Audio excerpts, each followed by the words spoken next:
I'm life and business coach Samantha Sifring, and this is the Online Business Building Mamas podcast, where you learn how to build a wildly successful business from home while raising kids.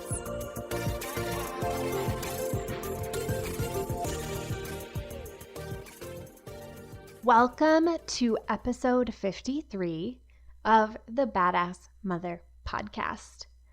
I am so relieved to be able to be recording this right now. So it is the end of May and I live in Colorado, and it has recently been beautiful here, like 70s, 80s. And last night it started snowing and I do not love winter. Some of you may know that winter, cold, snow, these things are not my jam. And so when they happen really out of place, like at the end of May and the last week of school for my children, it does not make me happy. And when there's big weather shifts like this, I am really prone to migraines, and I got one. So most of today I have been out of commission, and thankfully I'm feeling better so I can record this and have some other client sessions and that kind of thing this afternoon.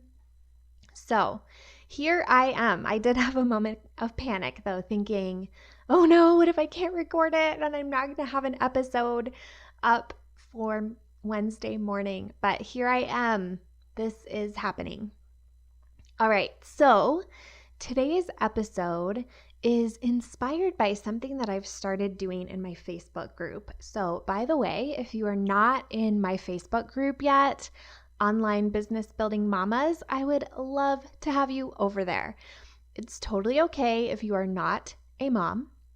It's just for women only. So any woman who is totally okay being called mama every once in a while is so welcome to join. The link is bit.ly/joinmama. So bit.ly/joinmama. So I would love to have you over there. And I've started doing these Ask Me Anything threads. I have seen a couple of other people in different groups do them, and they're so fun to watch what people ask and what answers come out. So I decided to start doing them, and I've really, really loved the result of it. I have gotten the best questions. I feel like I've gotten so much inspiration for content. I feel like I've been able to really connect with my audience in a new way. So they are amazing. Next time I do one, feel free to participate and ask whatever you want. But this week, somebody asked, what is the best way to get noticed over others in your niche? And I thought it was so fantastic. I am turning it into a podcast episode. One of the reasons that I love this question so much is that I hear from a lot of my clients that their industries are too saturated. They think there's too many other people out there doing what they do, that there's not enough room for them, and there's no way to stand out, and there's too many life coaches or too many VAs or too many whatevers. And it's like my favorite thing in the world, because I'm like, hello, there's a lot of business coaches, and it hasn't stopped me from building my business and standing out and really feeling like I've found my little corner of this industry. And you know what? There's even a lot of like stay-at-home mom type business coaches too. Like there's a lot of business coaches who help moms with businesses. There's a lot of business coaches that also do mindset. Like everything about what I do, there's other people doing it. So I feel like I've had to do a lot of personal work on first, like my thoughts about being in a crowded field and how to stand out, but also then recognizing that I can. So I was really excited to make an episode about this. And I'm hoping that it'll be really, really useful for you as you're thinking about standing out amongst your competition. First, I want to talk about what not to do, and then I'm going to do a deep dive into my suggestions about what to do to stand out and get noticed. So, what not to do? The first thing is filtering yourself to appeal to more people. I see this happen a lot where you really don't show up as your full self because you don't want to turn people off. You're afraid that if you say something unpopular, people may not want to work with you and they may be turned off by you. So you filter yourself instead. This is not something that we want to do. It actually makes it harder to reach your ideal person by doing this. And I'm going to talk a little bit more about how to combat this and what to do instead later in the episode.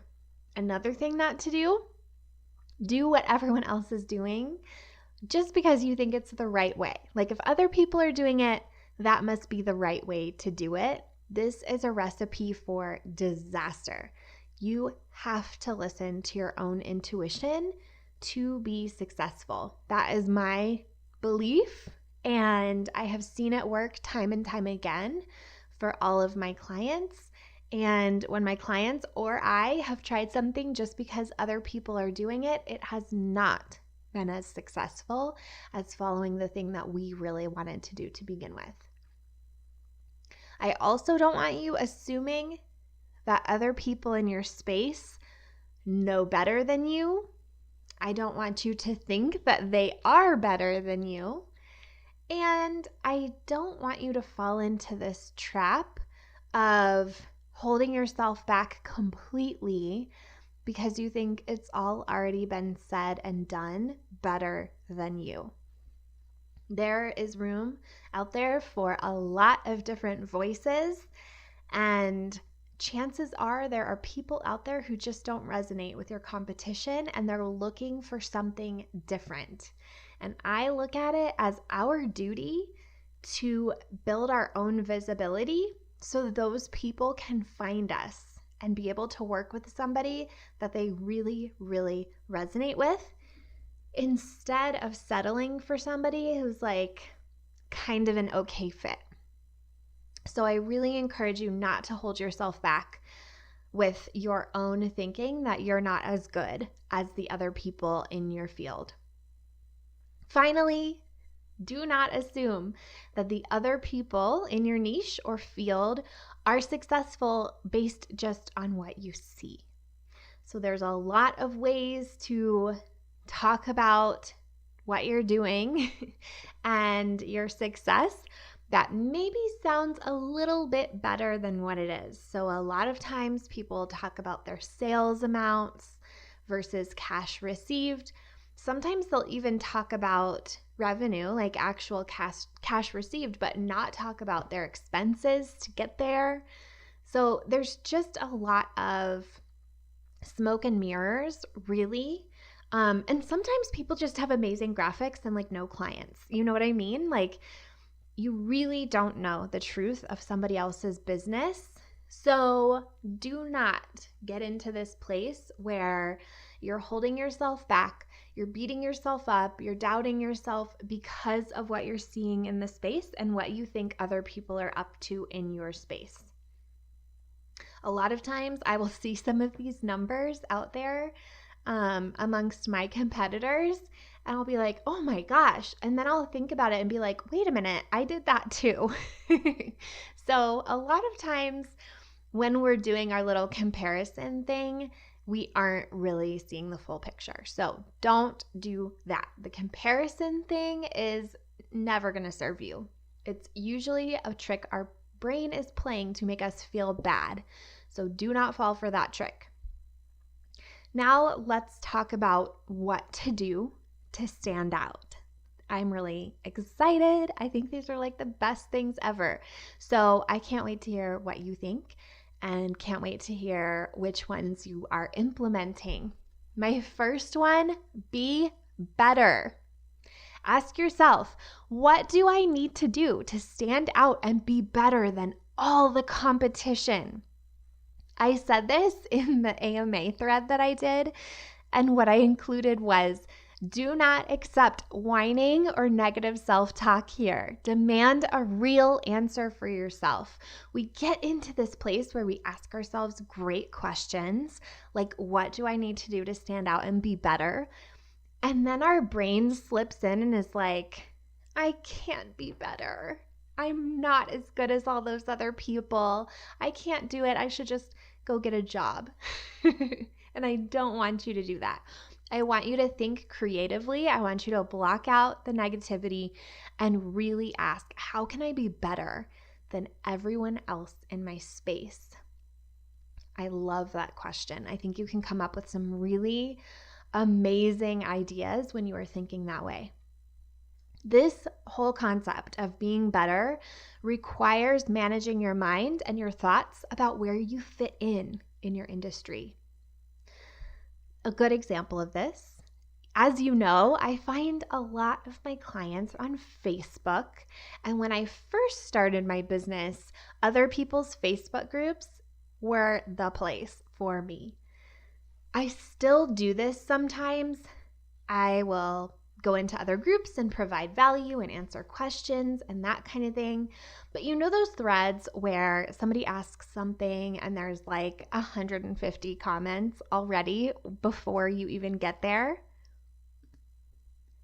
I usually still comment on them, and I always challenge myself to be the best comment. Even if I'm like the 200th comment, I am thoughtful, helpful, valuable, and I have gotten a lot of clients from people who read my secondhand Facebook comments. So I for sure have like commented something really valuable. The original poster of the whole thread didn't ever come back and read my comment, but somebody else came along and read it and then clicked on my profile, went to my business page, went to my website, and then filled in an application to work with me. That has happened more than once. So I think there's a lot of value in showing up in opportunities like that and really asking yourself, how can I be the best comment in the whole thread? And I'm sure you've seen this too. Like, I recently saw a thread the other day in a group. It was about a controversial topic. And one of the comments in it, it was probably like the 175th comment because I was deep in this thread.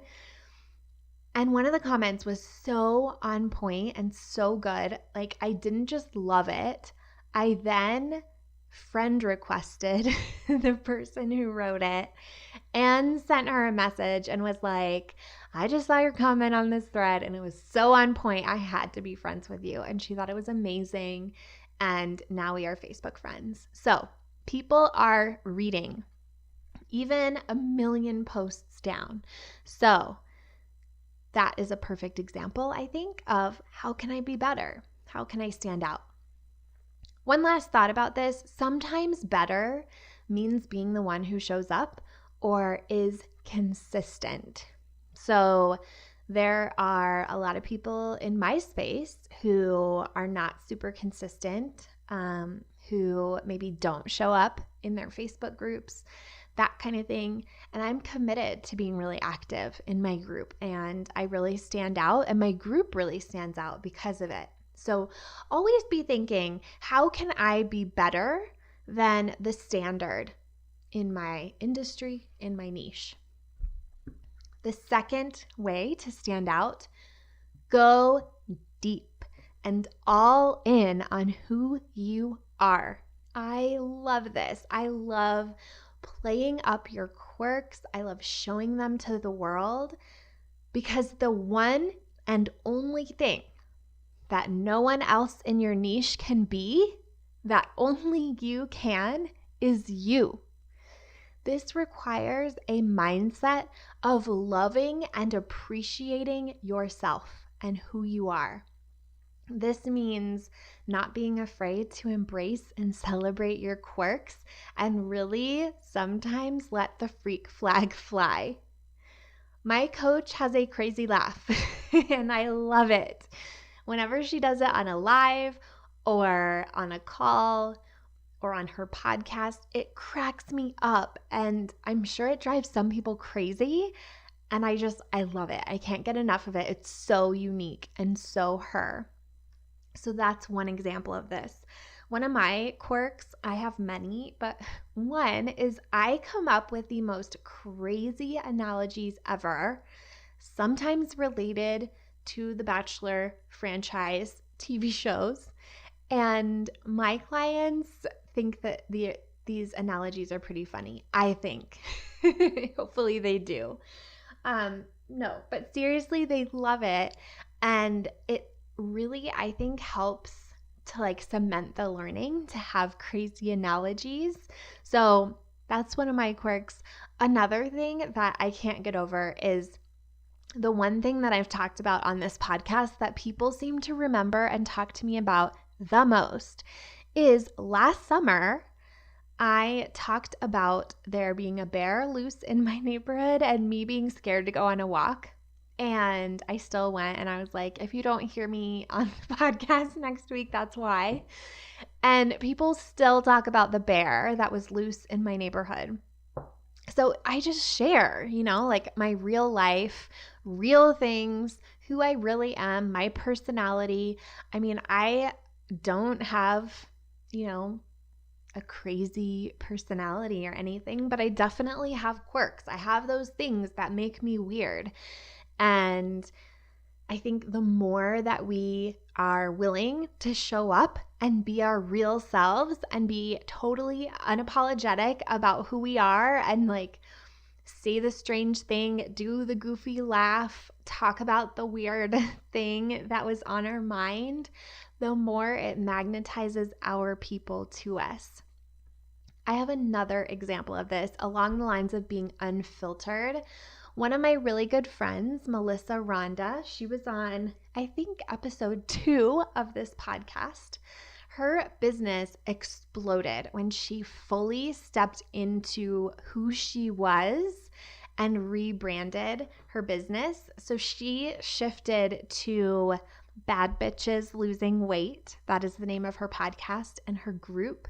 And she stopped being nice in a way that wasn't true to her and really started owning like her sassy, tough love side and style. And her audience became obsessed. Like they cannot get enough. They buy everything that she puts out there. It was like a switch flipped and they got very excited. That said, she got like 10 people unsubscribed from her email recently because she had the F word in it. So this is what you need to take away from this. You have to be willing to turn some people off to turn your people way on. And she has really nailed that and really mastered that. And I just constantly see the people who are really excelling and really standing out in their space are the people who are not afraid to just show up whoever they are. Like it doesn't have to be sassy. It doesn't have to have, curse words or whatever. Like you really need to find you and how to bring you more into your business and into your marketing. The third way to stand out, bring real value. Sometimes we are afraid to bring out our best stuff, but I fully believe in sharing your best stuff for free. I'm sure you have been there. I have been there too, where you have downloaded a freebie or watched a webinar that was not worth the time it took to download it. You are not going to hire that person. You learned an important lesson from that person that they are not worth your time and energy or your money. Being able to bring real value requires owning your value and feeling secure and abundant enough to share it with the world. Let me be clear about this. This does not mean doing your work for free. This means not holding back on the concepts that are universal. So for me, I put real amazing stuff on here and I give you actionable steps. But in my Facebook DMs, I'm not going to be coaching you unless you're an actual paid client. Like all the time, people will reach out and ask me questions in DMs. And when it's coaching stuff, I'm like, sorry, I don't coach in Facebook DMs. But here's the link for a consult if you'd like to work together. So having that firm and kind boundary for me helps me to show up really generously in the public space, to be giving you real quality value, and then saving the one-on-one support, the tailored information, answering direct questions about your business, that kind of thing for my client work. On my AMA threads that I mentioned earlier that inspired this whole episode, I'm not going to be coaching, but I will be giving you real amazing stuff.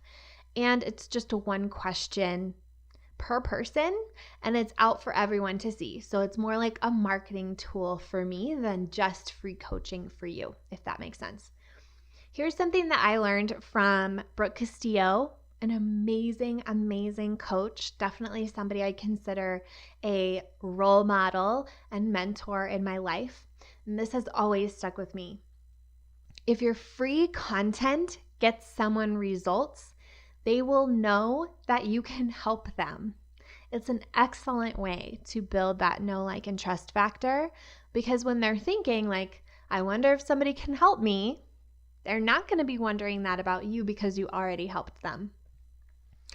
I have a couple thoughts about how to do this well. So you really want to think about what are some quick, actionable things that people can digest right away and implement to get fast results. This is really a taste of what happens in your paid work. So this is a way that I like to think about it. When I was living and studying in Belgium, Stuart, who is now my husband, and I went to this very fancy, very expensive French restaurant, and we did a 12-course, I think, tasting meal. Each dish that came out was like literally one tiny bite. It was so small. And what we noticed is that like we would take the one tiny bite and it left us wanting more. Like we weren't like uncomfortably stuffed at the end because all the courses were tiny. And some of the courses, I was like, I could just have a giant bowl of that. Thank you. Contrast this with Cheesecake Factory, where I went a few months ago with my sister because it was the only restaurant that had dessert that was open that late in Denver. So we got there, we decided to have an appetizer before our cheesecake. And this appetizer was literally like more than you could eat in a meal, like even split in two. It was so much freaking food and we couldn't finish it. Or we were going to be too full for the real reason we came, the dessert. But it was like too much, like we couldn't even digest it. After eating a little bit of it, we like kind of got sick of it. We didn't want any more. And I like to think about that with our free content. You want it to leave them wanting more. Like it's good, like they ate it. It was amazing. They loved it. And now they want more versus there was so much. It was overwhelming to them. And then also versus it being so little and so like not valuable that they don't want more because it was yucky. All right, final way to stand out. Focus on relationship building. So my final thought on how to stand out is relationship building, because people buy from people they know, like, and trust. A lot of people hire me because they feel like they know me already. They have been listening to this podcast sometimes. They've been in my group. They've been watching my Facebook Lives. I had somebody reach out the other day and say that she felt a connection to me just from my Facebook Lives. I'm sure you feel like you know me just by listening to this podcast on a regular basis. I think that this is the secret sauce of my Facebook group because I truly care about each person who's in there. It's the same with my email list and every other place that I have an audience. I don't look at the number and so right now in my Facebook group, I'm a little over 3,000. So I don't look at 3,000 and just be like, oh, that's not enough. I want 30,000 like this other group. I truly feel the weight of 3,000 individual people who came into my space. That's 3,000 decisions to try to join, to submit the request to join my space and to follow me. I find that really humbling. That's a lot of people. Whenever I think about having a small audience, I always imagine inviting those people over for dinner at my house. I remember when my email list was 124 people. And I was like, oh man, that's so tiny. That's not a good list at all. And then I realized that's 124 people who want to hear from me. That's a lot of people when you think about it that way. And I had this mental image of inviting all of them over to my house and how they could not even fit. So I want you to have that perspective when it comes to your audience, that these are individual people and you're building relationships with real people. I'm also constantly wondering and asking myself, how can I create more connection with them and take our relationship to the next level? What more can I be doing? It kind of brings us back to how can I be better? How can I be better than how I've already been? Same with networking. If I'm going to go meet some people at a networking event, I truly think I'm going to meet more people and make more friends. I'm going to grow my network. I don't look into the world at other people and see dollar signs and potential clients and all of that. I really show up with a heart to serve, and people can tell. People know that about me, and it allows me to have more confrontational conversations because they know it's coming from a place of caring and helping and serving. When I push on a consult, when somebody has objections and I'm pushing, that person on the other end knows it's because I believe in their dream and I believe in what they're trying to create, and I can see the ways that they are afraid to believe in that, and I fight for them. And they can feel that it's that versus pushing because I want to make another sale or because I want to make more money or something like that. It really, truly comes off differently, and probably the same exact words could feel very different to somebody based on how they're delivered, which comes from the thinking of the person who's saying them. So really, really think about what your focus is and focus on being of service and meeting more people. Truly, that's what it comes down to in business. Okay, I hope that you have gotten so much inspiration and food for thought from this. If you still want more help, this is literally what I do with my clients. I help them to get more visible, to stand out, to stop holding themselves back so they can make more money in their business. If you want to do that, let's hop on a call and talk about it. You can go to bit.ly/call Samantha, bit.ly/CALL Samantha, SAMANTHA. All right, I would love to set up a call with you, and I would love to chat more about your business and how we can help you to stand out in your niche. If you like this podcast, I want to invite you to coach with me over in my program, Mama to CEO. There's you, and there's the consistent income you want to make in your business, and I help you remove everything standing in between. It's lifetime access for mastering your marketing, sales, time, and everything else you need to have the business and life you really want. Whether it's making your first 1,000 or 100,000, I can help you do it. To join, go to mamatoceo.com, mamatoceo.com.